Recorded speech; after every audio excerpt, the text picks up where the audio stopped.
Abay lagot na nga itong si SGA dito kay Luka Doncic nang dahil lumahabol ng Lakers superstar sa MVP. Well, matapos nga ba naman ang grabing 8-game stretch ni Luka Doncic kung saan siya nag-average ng halos 41 points per game, 9 rebounds and 7.5 assists, samahan pa yan ng 2.4 steals per game on a very efficient 50-40-70 shooting splits. At ang Lakers ay merong 8-0 record, ay talaga nga namang itong si Luka is making his case late in this season para nga sa MVP award.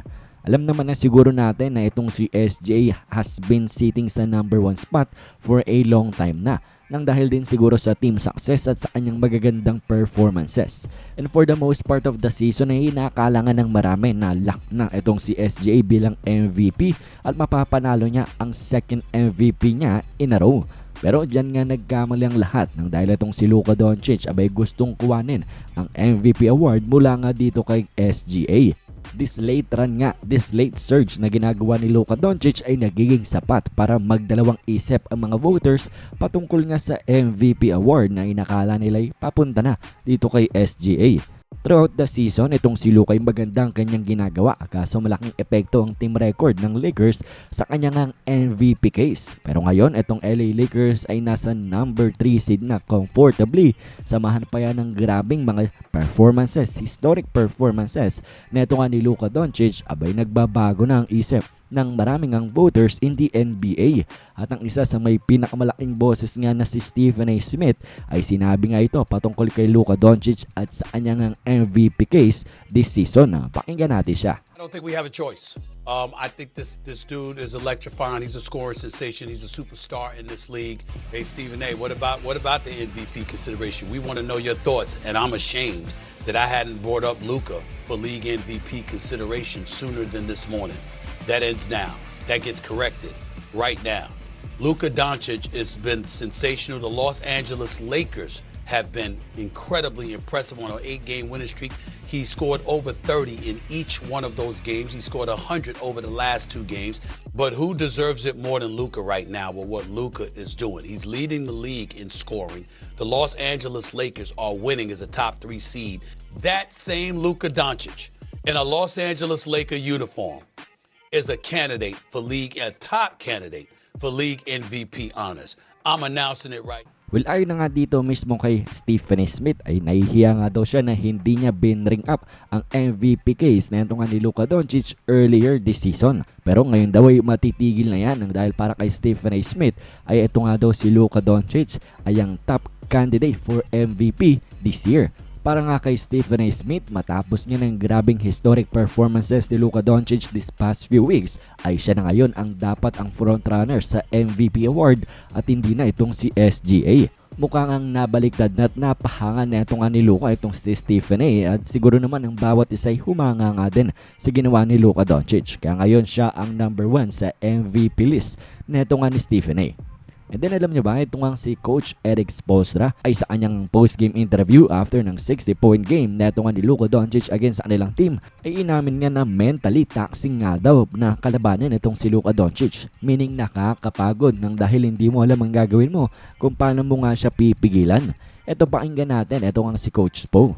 Methodical style and you end up like playing 20 seconds of defense, some kind of pick and roll, and then dealing with Doncic, at the end of the clock. And it's mentally taxing. Not even talking about the physical part of it, but, he's knocking down big shots and, you have to get the ball out and get it up and get it into our principles. And when he starts getting on a roll like that, it's tough to maintain that. You want to be able to get some, off of deflection steals or off a rebound.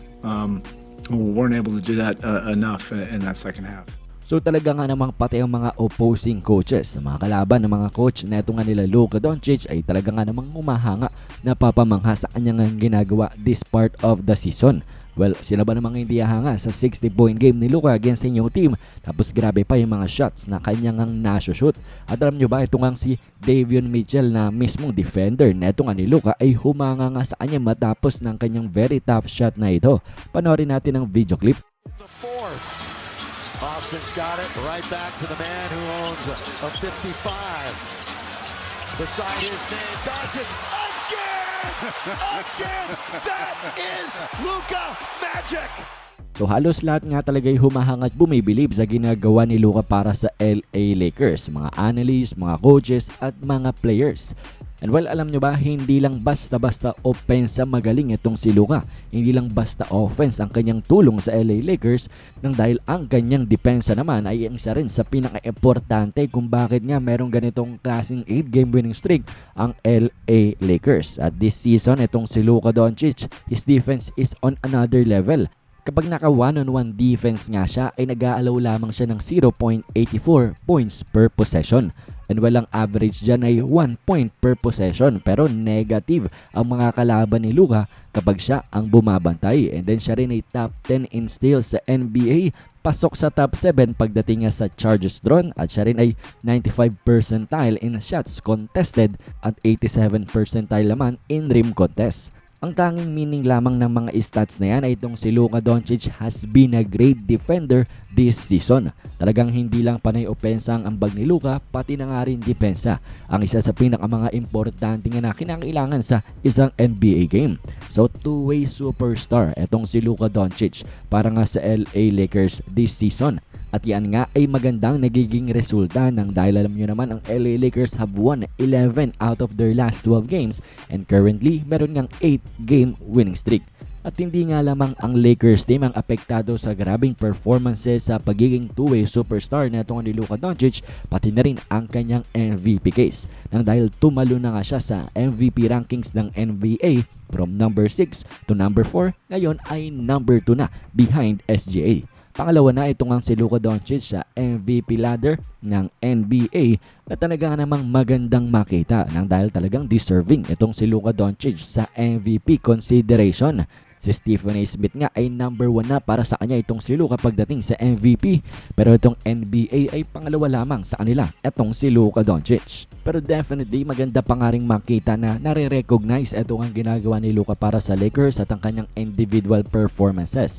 And for sure medyo kabado na yan ito ang si SGA nang dahil itong si Luka is on a unbelievable hot streak nga, historic hot streak, at siya ay patuloy na umaangat sa MVP rankings. At meron nga ditong isang poll na nagtanong sino ba daw ang MVP, and well, halos 76,000 fans ang bumoto kung saan itong si Luka Doncic daw ang MVP this year. Grabing at landslide ang panalo nga dito ni Luka Doncic bilang MVP para nga sa mga NBA fans ng iba't ibang NBA fan bases.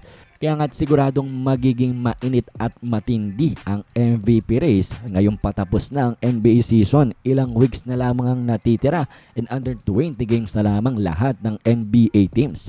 Magiging mainit lang dahil for sure itong si Luka Doncic ay pagpapatuloy ang kanyang hot streak, at kung magagawa niya yan, may pagpapatuloy niya ng ilang weeks pa, abay baka siya na ang number 1 sa MVP rankings ng NBA at officially nga siyang maging MVP at the end of the season. Anyways, kayo ba, ano bang masasabi nyo dito? Anong inyong opinion? Sino ang inyong MVP sa ngayon? Si SGA ba or si Luka Doncic? Komento nyo lamang ang inyong mga opinion sa ating comment section.